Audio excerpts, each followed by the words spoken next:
शिरोमणि आचार्य गुरुवर्षी विद्यासागर जी महाराज की जय। नवाचार्य श्री समय सागर जी महाराज की जय।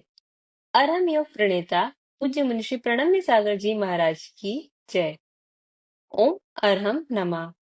स्वाध्याय प्रेमी बंधुओं, प्रातः स्मरणीय जगत पूज्य आचार्य भगवान श्री 108 विद्यासागर जी महाराज के सरस्वती पुत्र अभीष्ट ज्ञानोपयोगी प्राकृत विज्ञ अरहम योग प्रणेता मुनिश्री प्रणम्य सागर जी द्वारा रचित नई छड़ाला का अनूठा स्वाध्याय गुरु आशीर्वाद से सतत जारी है। हमने अब तक 2 ढालों को पूर्ण कर लिया है। प्रथम ढाल में हमने पंच परावर्तन एवं मनुष्य आयु की दुर्लभता का वर्णन जाना और द्वितीय ढाल के माध्यम से सम्यक दर्शन के विशेष गुणों, महिमा और उसकी रक्षा कैसे करें को समझा। अब तृतीय ढाल में हम 14 गुण स्थानों का वर्णन जानेंगे। गुणों के स्थान को गुणस्थान कहते हैं, जो हमारे श्रद्धा गुण के उत्तरोत्तर वृद्धि पर निर्भर करता है। इनके ज्ञान से डरना नहीं चाहिए। सभी भव्य जीवों को इन गुण स्थानों के बारे में जानकारी अवश्य होनी ही चाहिए। तो आइए जानते हैं 14 गुण स्थानों को नई छड़ाला की तृतीय ढाल की कक्षा के माध्यम से। नमः सिद्धिभ्यः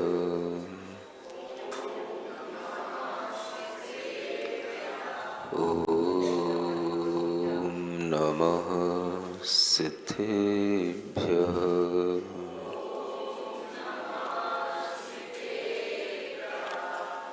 ॐ नमः सिद्धिभ्यः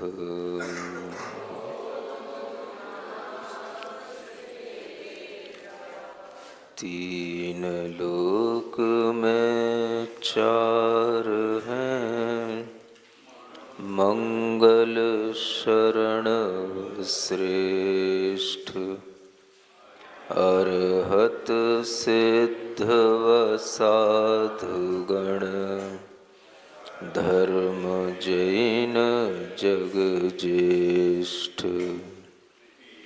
तीर्थंकर जिन देव की, जिन वाणी को ध्याय, सार्वधर्म संक्षेप से कहूँ चित्त हुलसाय।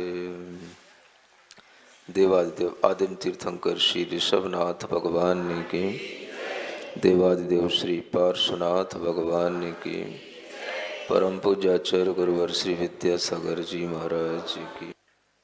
यहां कहा जा रहा है आत्म साक्षी का मैं अघनिंदा। क्या कहा जा रहा है? अपनी आत्मा को ही अपना साक्षी बनाओ। कौन है मेरा साक्षी? मेरी आत्मा मेरी साक्षी है, मेरी अंतरात्मा, उसी की साक्षी पूर्वक। साक्षी समझते हो ना? अदालत में गए हो कभी? भगवान न करे जाना पड़े देखा तो होगा। क्या बोलते हैं?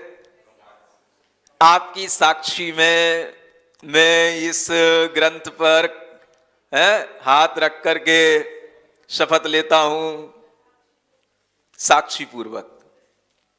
यही शपथ लेना, यही उसके साथ में अपना अस्तित्व रखना, यही साक्षी पूर्वक कहलाता है।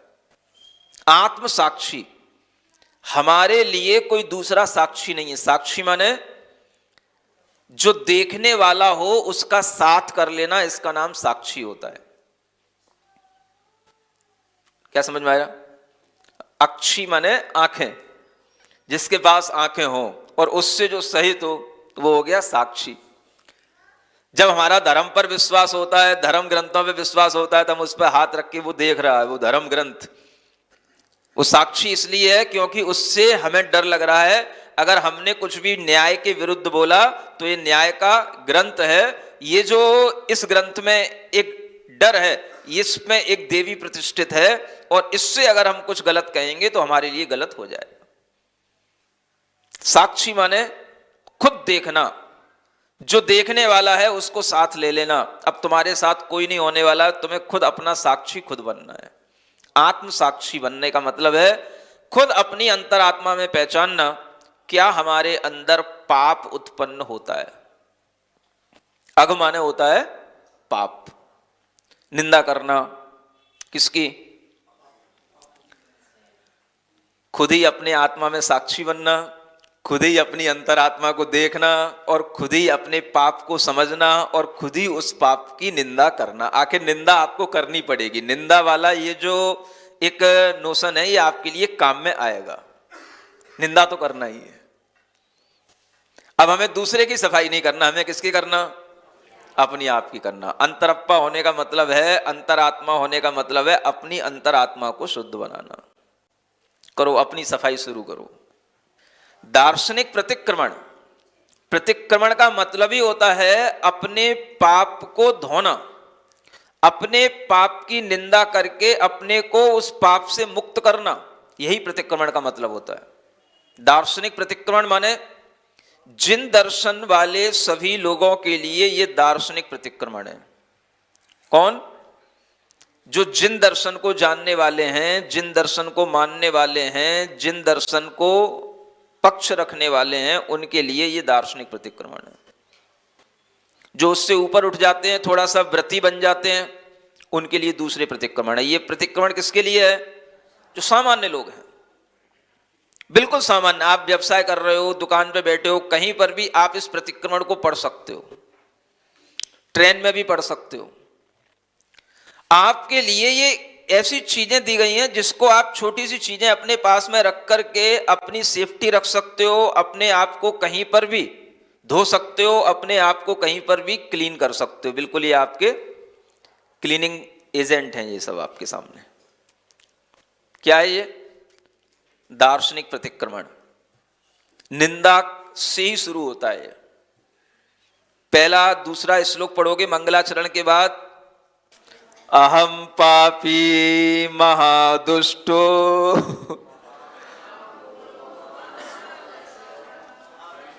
महामूढ़ो महालस छली धूर्तो महालोभी सर्व दुर्गुण संभ्रतः। सुन रहे हो? ये है सबसे बड़ा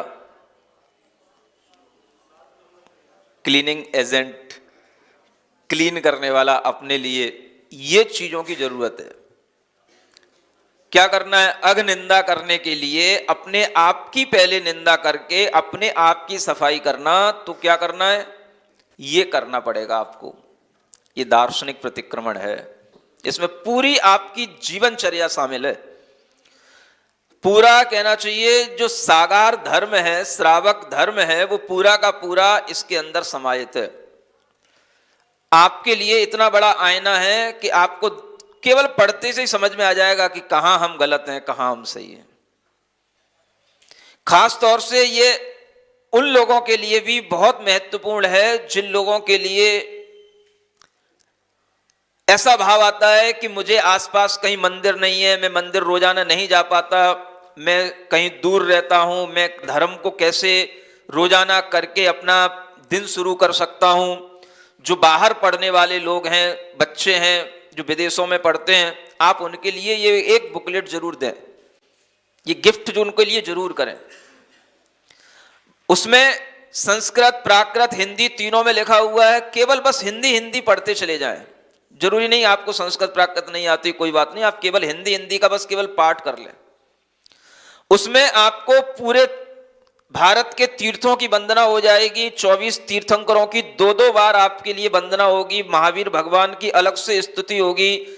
सप्त व्यसन क्या कहलाते हैं, अष्टमूल गुण क्या कहलाते हैं, सब कुछ आ जाएगा। निर्ग्रंथ पने की भावना आएगी, समाधि की भावना आएगी, सब कुछ उसके अंदर आ जाएगा। टोटल स्वाध्याय है वो। प्रतिक्रमण भी है। जिन दर्शन का पूरा निर्वाह करने के लिए प्रतिदिन आपके लिए सुबह सुबह करने योग्य एक कार्य है। इसे आप अपनी आदत बना सकते हैं। अगर आपको भारी लगता हो कि भाई 20-25 मिनट रोजाना हमारे लिए नहीं निकलते हैं, आप सप्ताह में 1 दिन कर सकते हैं। जब आपको फुर्सत मिले तब कर सकते। मैं तो कहता हूं भाई कम से कम जो कुछ भी क्लीन करने वाली चीजें उनका यूज तो करो। जो भी क्लीनिंग एजेंट हैं उनका यूज करोगे तो कुछ ना कुछ तो क्लीनिंग आएगी, कुछ तो क्लीननेस आएगी। ये आपके अंदर जब आएगी तब आपके लिए खुद लगने लगेगा कि भाई 20 मिनट रोजाना देना भी कोई बड़ी बात नहीं है, केवल आपको सीधा सीधा पढ़ते चले जाना है। यह इस तरह की चीजें हैं जिनका यूज हर एक व्यक्ति को करना चाहिए और ये इसीलिए बनी हुई हैं आपके लिए। इसमें सबसे पहले यहीं से शुरू होता है अपनी निंदा करना आत्म साक्षी पूर्वक। क्या कहा? अहम पापी, मैं कौन हूं? पापी हूं। अब अपने आप को पापी कैसे कहोगे? आप तो कहते हो महाराज मैं तो कुछ पाप करता ही नहीं, आपको पता ही नहीं कि पाप क्या कहलाता है। आप पता ही नहीं आपको कि पाप होता किसे, पाप कहते किसे। आपको अगर ऐसा लगता है कि आप कोई पाप नहीं करते हो तो फिर ऐसा है, फिर जो पाप नहीं करता निष्पाप हो गया, पाप से रहित हो गया, वही अपने लिए पंच परमेष्ठी बन गया, वही भगवान बन गया हमारे लिए। तो फिर अब आप ही की पूजा करते, फिर नहीं समझ आया? अगर आपको ऐसा लगता है तो आप उसको पढ़ोगे तब पता पड़ेगा कि पाप कितने तरह के होते हैं। उसके अंदर जो पैराग्राफ दिए हुए हैं उनको जब आप पढ़ोगे, प्रतिक्रमण करोगे, तब आपको पता पड़ेगा पाप क्या होता है। आपको पता ही नहीं है पाप क्या होता है। आजकल के बच्चों से पूछो, वो कहेंगे हम कुछ पाप करते ही कहां हैं। उन्हें पता ही नहीं पाप क्या होता है। अहम पापी, ये आपको स्वीकार करना पड़ेगा, मैं कौन हूं। हाँ, पुण्यात्मा, शुद्धात्मा, ये तो सब बात की बातें। हाँ, शुद्धात्मा तो वो अनादिकाल से हूं, अनादिकाल तक और भी बना रहूंगा, उसको कोई बिगाड़ने वाला नहीं है, वो तो शुद्धात्मा ही रहेगा। लेकिन जब तक आपका पाप धुलेगा नहीं तब तक आपके अंदर वो शुद्धता आएगी नहीं। इसलिए इस तृतीय ढाल की शुरुआत जहां से हुई है, निश्चय से सब जीव शुद्ध है, संसारी हो या सिद्ध, वो तो सभी शुद्ध है निश्चय से। तो हम भी अगर कह लिए कि निश्चय से हम शुद्ध हैं तो हमने क्या बड़ा कर लिया, वो तो सभी शुद्ध है। विधि व्यवहार बताता, क्या समझ आया? विधि ये व्यवहार ने बताएगा कि विधि क्या है शुद्ध होने की, कैसे संसारी हो शुद्ध। संसारी जीव अगर शुद्ध बनेगा तो इस व्यवहार से बनेगा, निश्चय से नहीं बनेगा शुद्ध। अगर आप निश्चय से शुद्ध हैं, निश्चय से शुद्ध हैं ऐसा कहते रहेंगे, आप तीन काल में शुद्ध नहीं हो सकते। निश्चय से तो सभी शुद्ध हैं, सभी जीवात्मा त्रैकालिक शुद्ध हैं। आपको व्यवहार करके ही उसे शुद्ध बनाना पड़ेगा। अगर आपने ये मान के बैठ गए कि हम शुद्ध हैं तो आप ये कभी बोल ही नहीं सकोगे, आपको प्रतिक्रमण करने का मन ही नहीं होगा। और जिनकी ऐसी धारणा कहीं बन गई हो, वो भी अपने अंतरात्मा में टटोल लें कि हमारा मन भी हो रहा है कि नहीं अपने आप को पापी कहने का कि नहीं। सही बता रहा हूं, ये आत्म साक्षी पूर्वक अगर आप इसको स्वीकार करेंगे तो आपको लगेगा कि वास्तव में मैं किसी गलत धारणा से अभी जुड़ा नहीं हूं। अगर आप किसी गलत धारणा से जुड़ गए होंगे और आपके अंदर यही बैठ गया कि मैं शुद्ध हूं, तो फिर आप प्रतिक्रमण कैसे कर पाओगे? पहले ये देखो कि हम किससे भरे हुए हैं, अनादिकाल से हम किन से भरे हुए आए हैं, हमारे अंदर क्या क्या भरा बैठा है और हम किन चीजों के साथ जी रहे हैं। उनको जब तक हम एक्सेप्ट नहीं करेंगे तब तक हमारे अंदर वह शुद्धता आएगी नहीं। पहले हम स्वीकार तो करें। तो ये स्वीकार करने से ही क्या होगा, यही हमारी खुद की, हम अपनी खुद की सफाई करेंगे। इसी को अपन एजेंट बना करके इसी से हम अपने आप को क्लीन करेंगे। तो ये अंतर आत्मा को शुद्ध करने का ये तरीका है।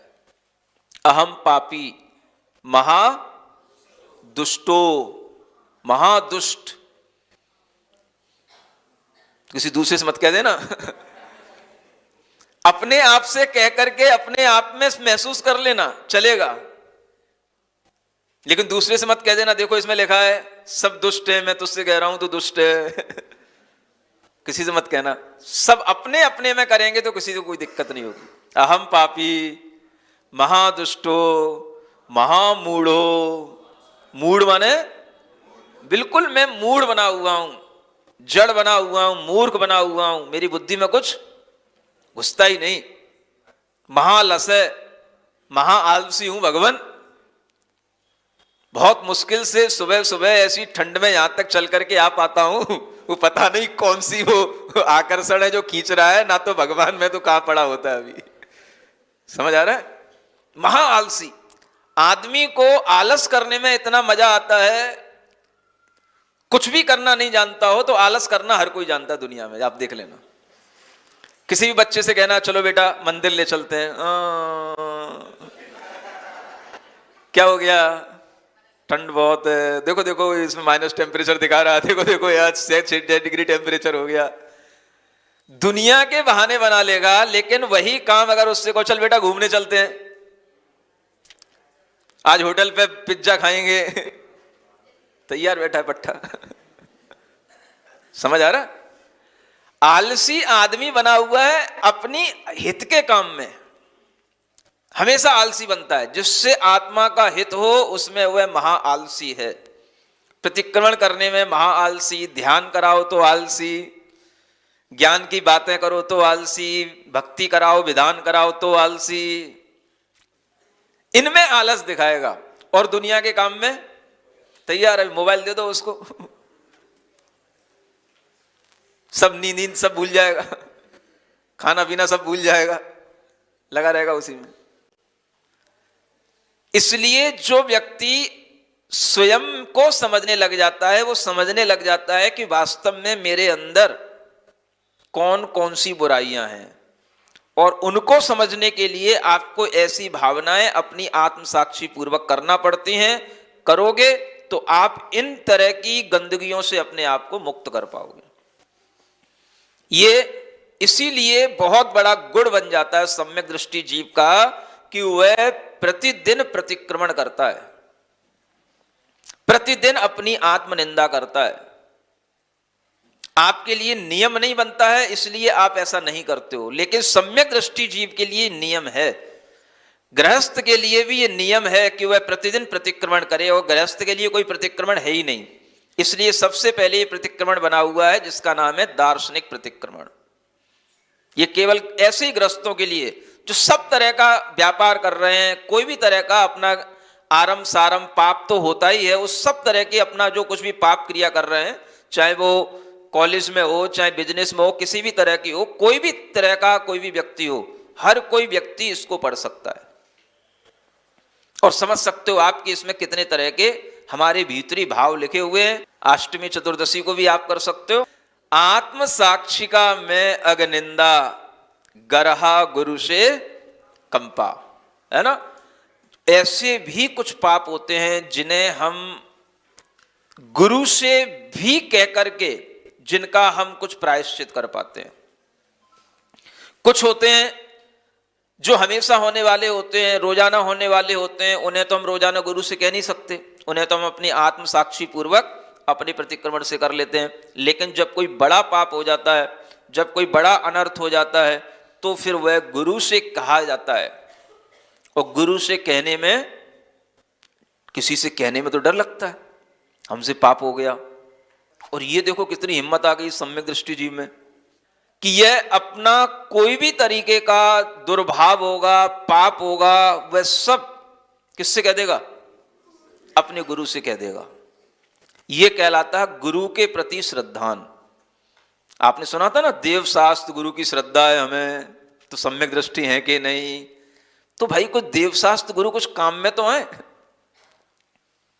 नहीं समझ में आ रहा? जब देव शास्त्र गुरु की श्रद्धा है तो गुरु शास्त्र कुछ काम में तो आए, तो काम में कैसे आएंगे? तो अगर हम गुरु से अपने उस पाप को कह पाते हैं तो कह देना भी अपने आप में उस पाप से एक मुक्ति प्राप्त कर लेना है। हमने अगर उनसे अपने पाप की निंदा कर ली तो वह निंदा ही हमारे लिए बहुत बड़ी अपने हृदय की पवित्रता का कारण बन जाता है, क्योंकि यह करना भी हर किसी को नहीं आता है।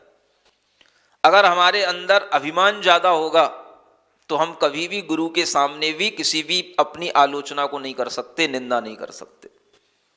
ये निंदा करने से ही हमारी अंदर वह अभिमान की कमी आती है, मृदुता आती है, इसी का नाम धर्म है। क्षमा, मार्दव, ये धर्म नहीं है। केवल 10 दिन के लिए होते हैं कि हमेशा के लिए भी कुछ है? अगर हमेशा के लिए है तो ये इसी तरह से हमारे जीवन में आ जाता है, ये काम की चीज है। तो गुरु से वह जो कहता है, आत्मनिंदा करता है, उसका नाम है गरहा। उसको क्या बोलते हैं? गरहा। जो स्वयं अपनी आत्म साक्षी में की जाती है उसे कहते हैं निंदा, और जो गुरु के समक्ष की जाती है उसे कहते हैं गरहा।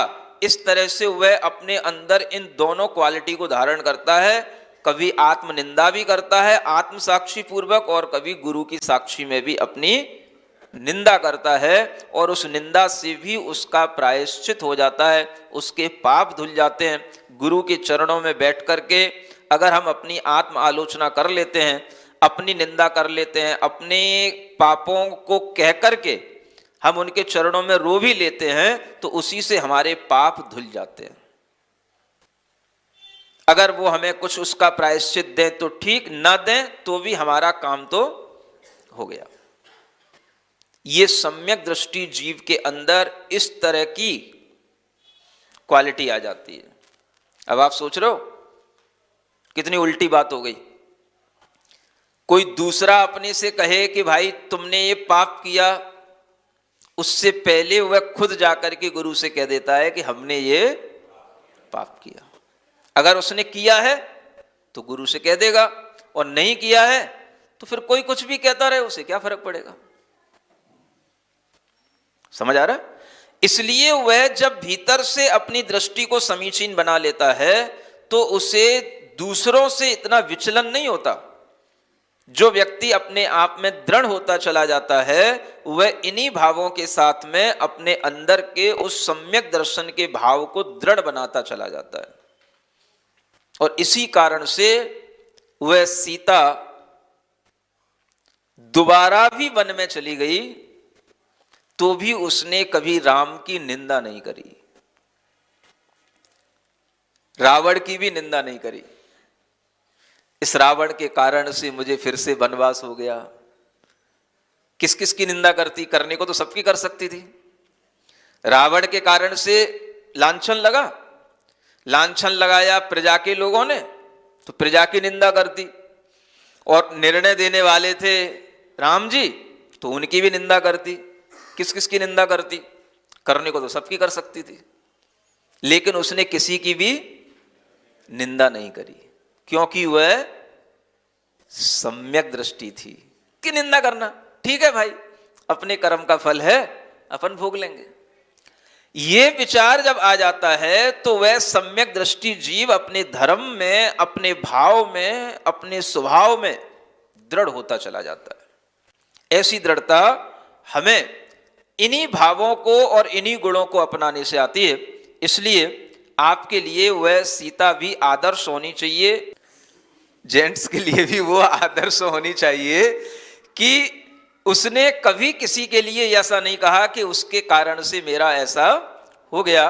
किसी के कारण से कुछ नहीं होता, होता जो कुछ भी है वो अपने ही अपने पाप के कारण से होता है। कुछ भी होता है तो किसी का उसमें क्या दोष।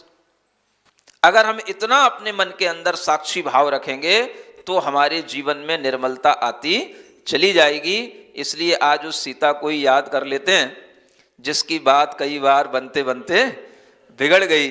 उस बात को भी हमने अपने कुछ भजनों में लिखा है। बनते बनते बात बिगड़ जाती है क्यों, बनते बनते बात बिगड़ जाती है क्यों, जलते जलते बाती बुझ जाती है क्यों।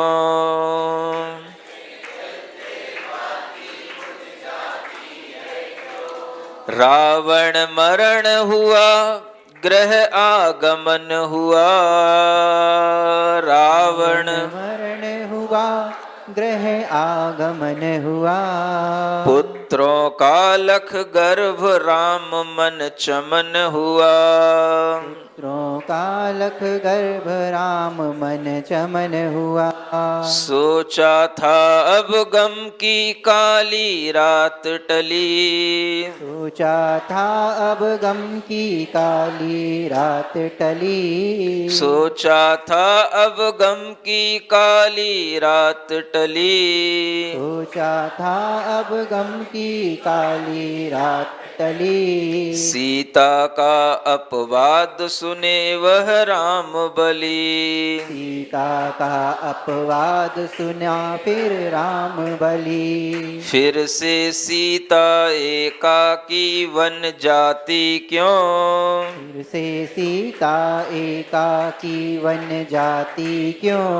बनते बनते बात बिगड़ जाती है क्यों।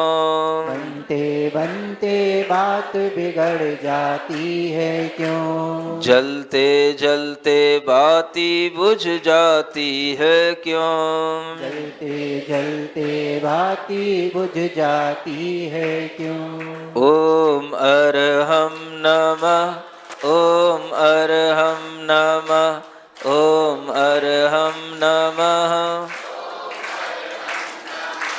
ओम अरहम नमः, ओम अरहम नमः, ओम अरहम नमः,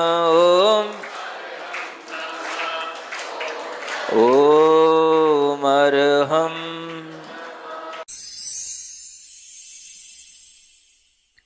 सिरिजिणवाणी जग कल्याणी जग जन मदतम मोहरी जणमण हारी गढ़हर हारी जम जरा भव रोग हरी तिथिय राणम दिव्य झुणिम जो पड़ई सुणई मय्ये धारई राणम सौख मणंतम धरिय सासद मोक्ष पदम पावई सासद मोक्ष पदम पावई।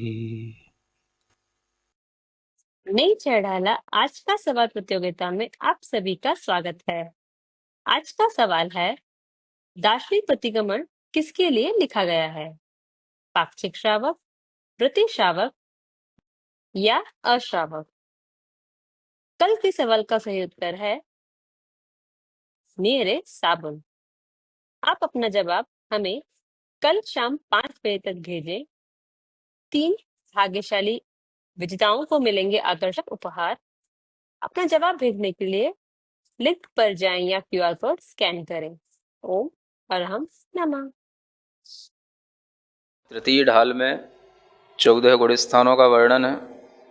भव्य जीवों के लिए 14 गुण स्थानों का ज्ञान होना बहुत अनिवार्य है। लोग गुण स्थानों के ज्ञान से डरते हैं।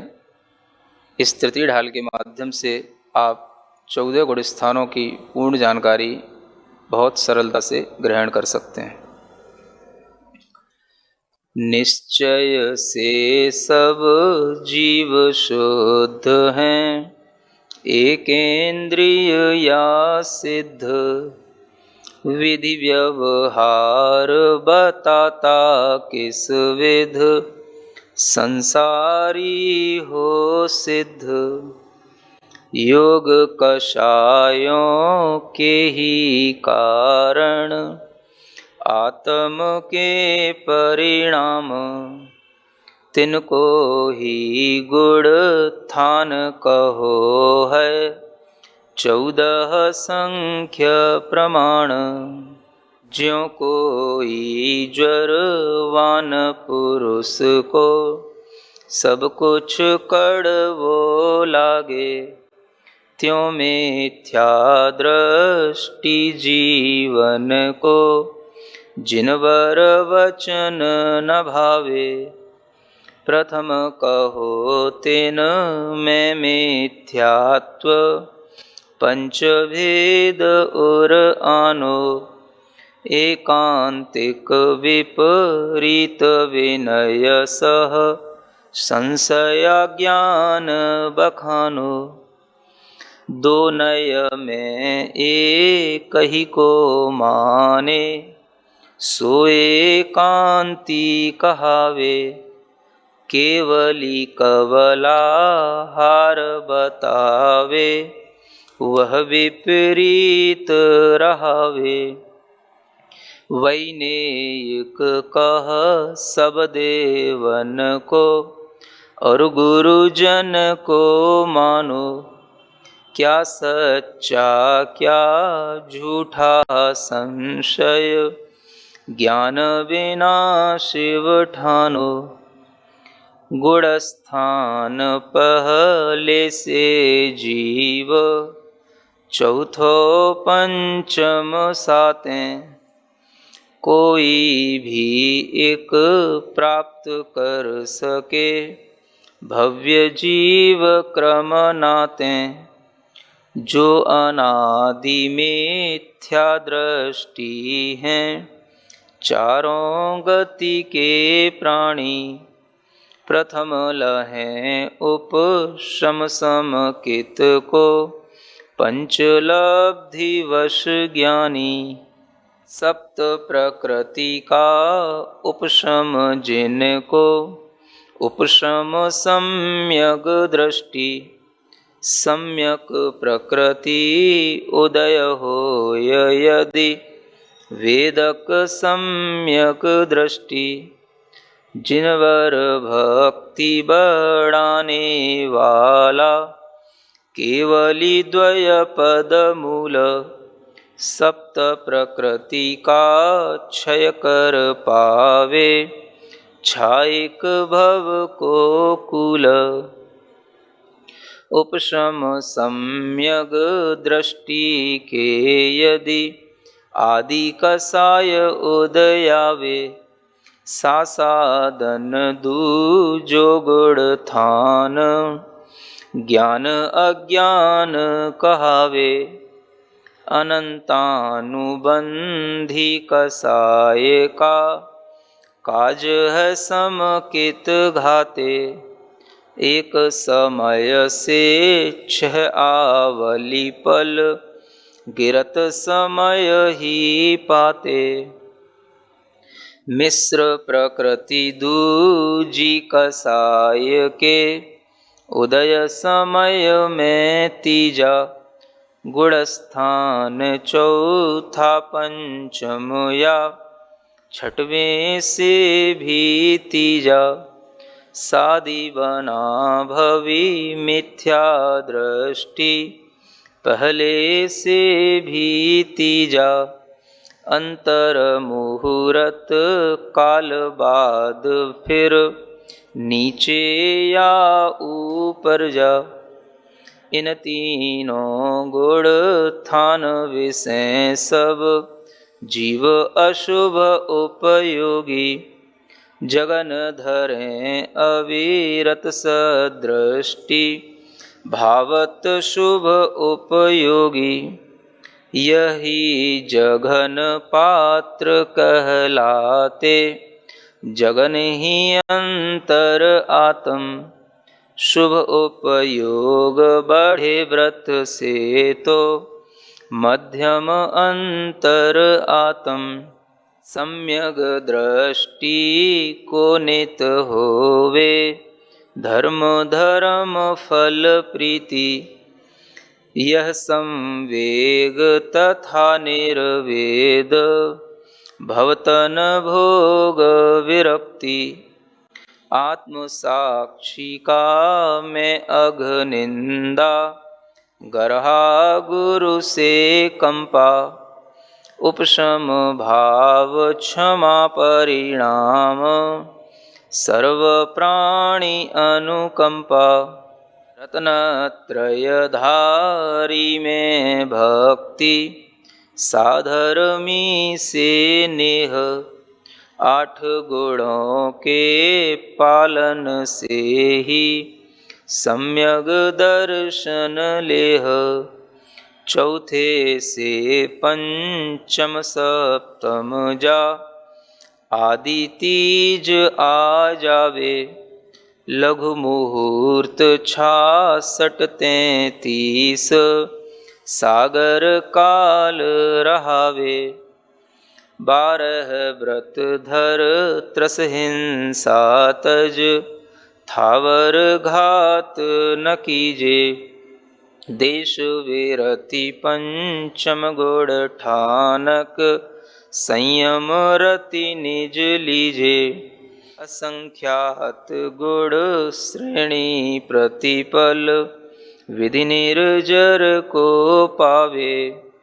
मध्यम अंतर आत्म सोही मध्यम पात्र कहावे। त्रसथावर हिंसा से विरति पंच महाव्रत धारी। तीव्र चतुर्थ कसाय उदय में हो प्रमाद की वारी।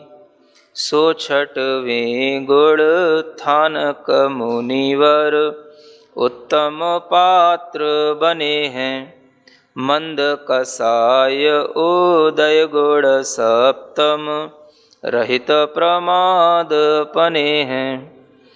होय प्रवृत्ति भी सप्तम में शुभोपयोगी होते। मध्यम अंतर आत्म भी वे ध्यान विना विधि खोते।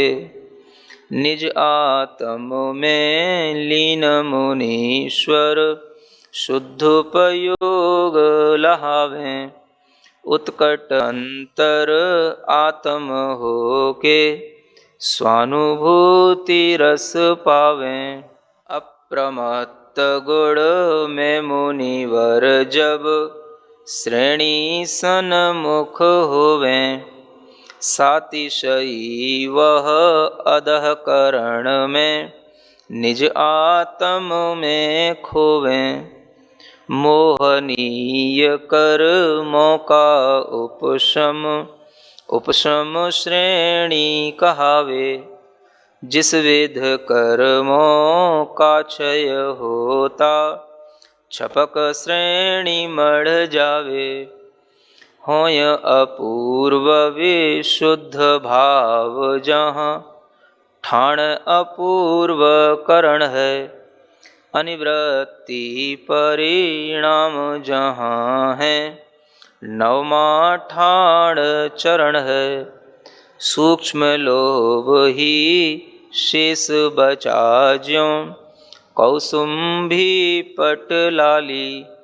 सूक्ष्म सांपराई 10वें गुण अंतिम राग प्रणाली। होय सभी उपशांत कसाय सो 11वां ठाणो। नष्ट हुई यदि सकल कसाय छीड़ मोह वह जानो। घाती कर्मों के क्षय से फिर केवल ज्ञानी सयोगी।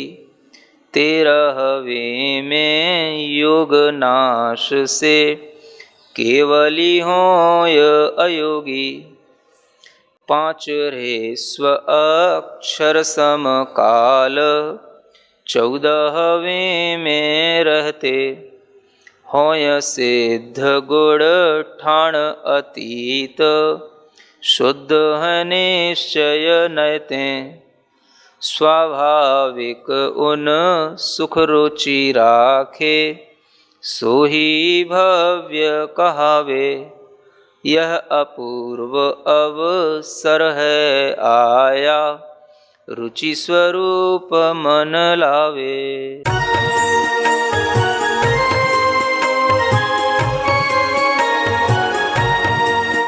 सपने तब सच होते